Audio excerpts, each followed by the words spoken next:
Agora, prosseguindo na temática dos sistemas econômicos, nós vamos versar dentro dos sistemas da tradição a escravidão. Esta vai se tornar mais intensa, efetivamente, nas sociedades sedentárias, embora também se verifiquem povos nômades que façam escravos para desempenharem justamente algumas tarefas consideradas aptas a tomarem o tempo daquelas tidas como mais nobres. Mas, de um modo geral, a escravidão é mais presente em sociedades sedentárias, em sociedades em que há a apropriação da terra, em que grandes extensões, superiores às forças dos que se fixam à terra, passam a exigir a presença de outros braços. E, por outro lado, a escravidão será a alternativa à perda da vida por parte daquele que foi derrotado em batalha. Não é casual que Platão, na sua República, pela boca de Sócrates, manifeste o desprezo pelo escravo, porque preferiu permanecer vivo na condição de coisa ao invés de morrer mantendo a dignidade.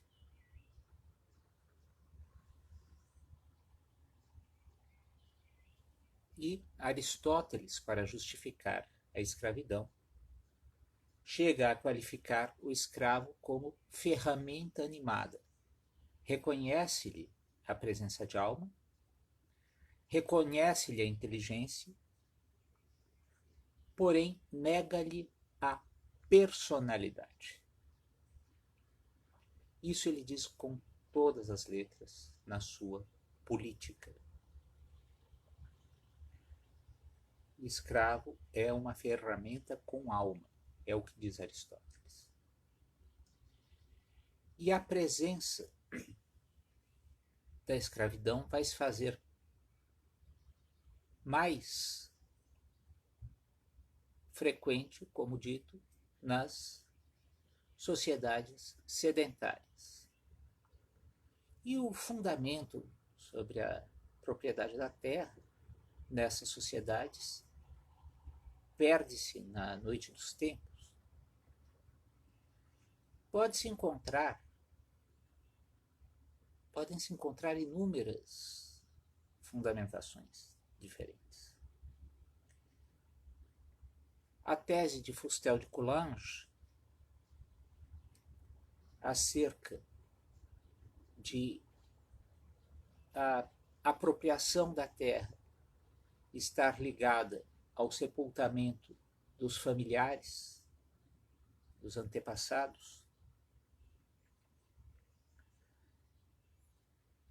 tem sido, nos últimos tempos, muito questionada.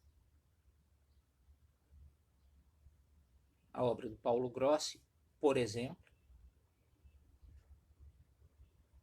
põe a ligação com a terra na ideia do fortalecimento da autoridade do pater familias enquanto protetor e enquanto aquele que vai assegurar a unidade, a solidariedade em torno dos membros daquele determinado núcleo de pessoas que vai habitar aquele traço de terra. Questionando, pois, a tese de Fustel de Coulanges e questionando aqui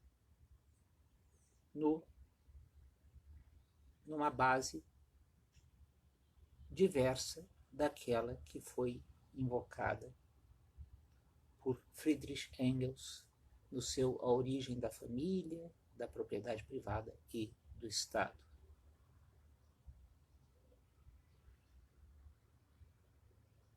E, como dito, existem várias teses em torno da origem da propriedade imobiliária.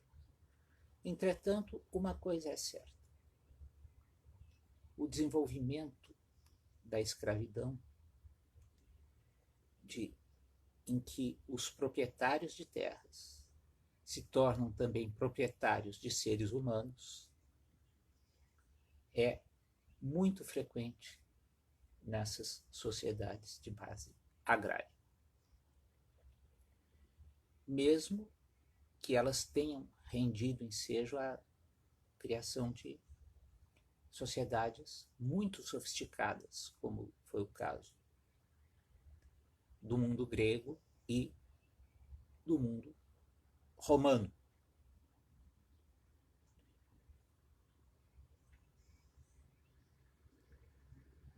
A presença do escravo como um fenômeno também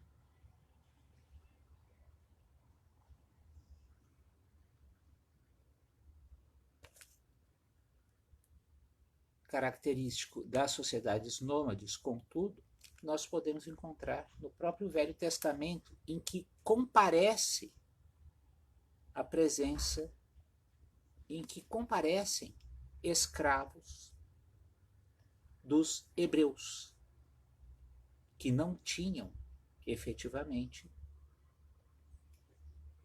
lugar fixo. Os hebreus são errantes no Velho Testamento. Pois bem, de qualquer modo, são sociedades hierarquizadas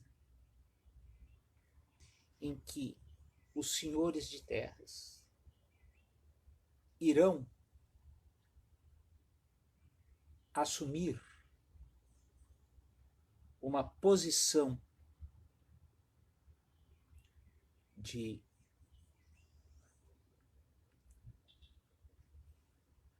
comando, e esta posição de comando será fundada em dados normalmente transcendentes às razões puramente econômicas. Será a solidariedade familiar? Ou será também a noção de uma origem divina?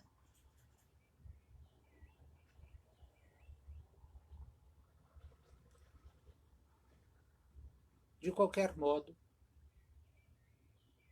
a própria posição dos escravos muitas vezes vai ter esta justificativa.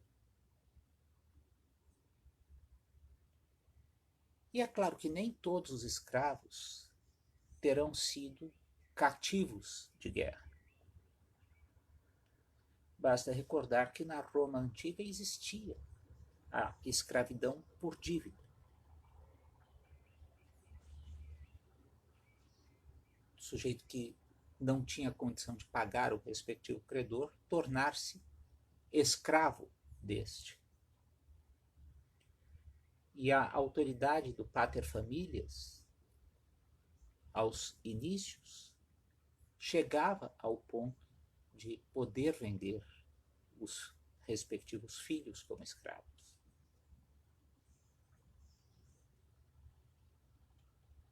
E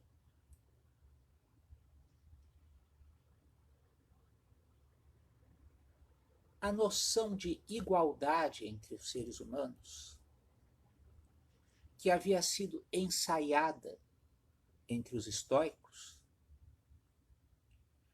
claro que ela não iria vingar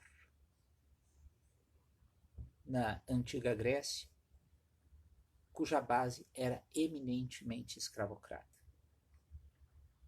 E, curiosamente, o estoicismo surgiu precisamente na época da decadência do mundo grego, um pouquinho antes da expansão da cultura grega, paradoxalmente, por obra de Alexandre o Grande.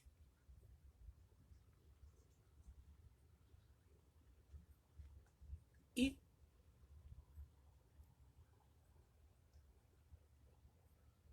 embora ela tenha sido difundida também à época do cristianismo primitivo,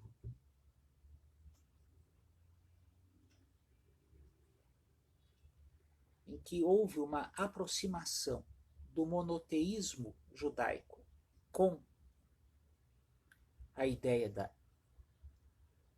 igualdade entre os seres humanos, ou seja, a ideia, um ensaio da ideia de humanidade própria dos estoicos,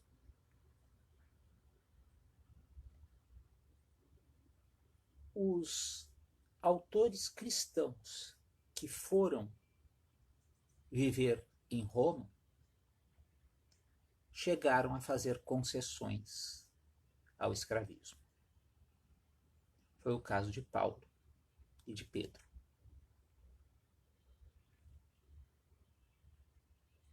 E Santo Agostinho mesmo chega a justificar a escravidão como um castigo pelo pecado na cidade dos homens.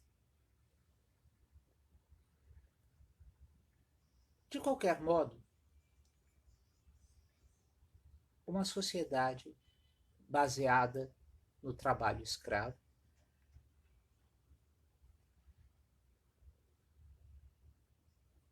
teria que apostar muito, muito mesmo,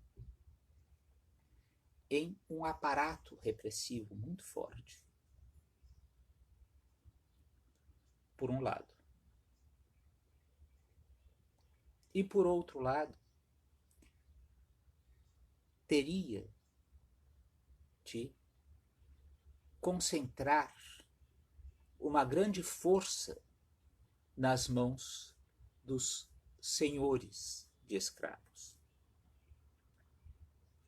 O único problema é que estas mesmas sociedades acabaram por se tornar muito dependentes.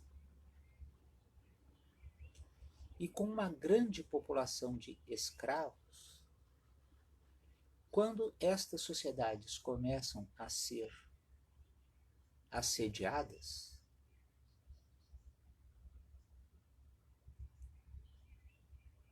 poucos dentre os escravos teriam motivos para pretender a manutenção da respectiva condição como coisas, porque estas sociedades, ao cabo, se elas permanecessem, se elas fossem defendidas contra os respectivos inimigos e vencessem, os escravos continuariam escravos. Então, este é que passa a ser o limite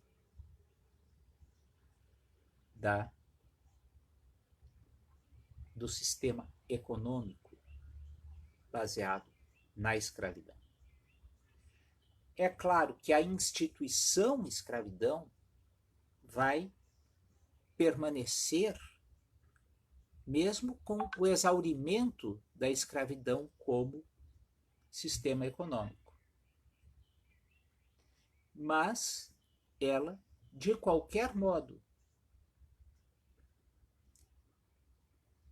vai acabar sendo superada E não é casual, pois, que outras formas de exploração da terra e de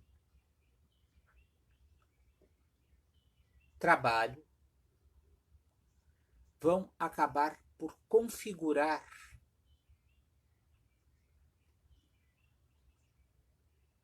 outro tipo de sistema econômico. Essas outras formas já existiam em embrião no sistema econômico escravagista ou da escravidão, mas não eram predominantes. Elas vão passar a ser predominantes a partir do sistema econômico denominado feudalismo.